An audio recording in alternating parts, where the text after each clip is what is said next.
The Prime Minister has promised millions of dollars in new aid for Afghanistan. At the NATO summit in Chicago, Australia signed up to a long-term partnership deal with the war-torn country. The Afghan leader Hamid Karzai was effusive in his thanks, praising Australia's generosity and kindness. North America correspondent Craig McMurtry reports.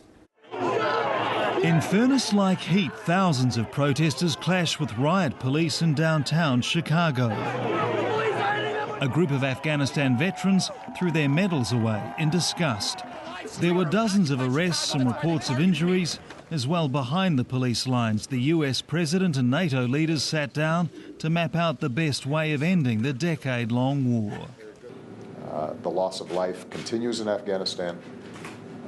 There will be hard days ahead, but we're confident that we are on the right track, and what this NATO summit reflects is that the world is behind the strategy that we've laid out. Of course, the girls hanging out. In amongst a blur of side meetings at the summit, Prime Minister Julia Gillard signed a partnership agreement with Afghanistan, pledging Australia's long-term support beyond 2014.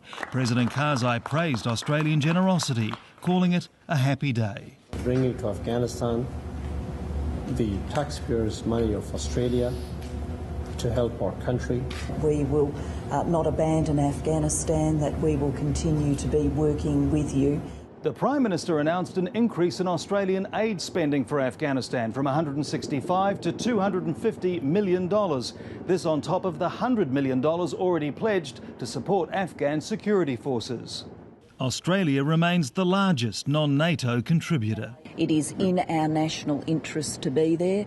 We went there because of our national interest, of course, to stand by our ally, the United States. British officials say some UK troops could remain in Afghanistan beyond 2014, and Julia Gillard isn't ruling out a role for Australian special forces. With an increasingly unpopular war and cuts in defence spending, NATO and its partner countries are under enormous pressure. Formal talks continue tomorrow. Craig McMurtry, ABC News, Chicago.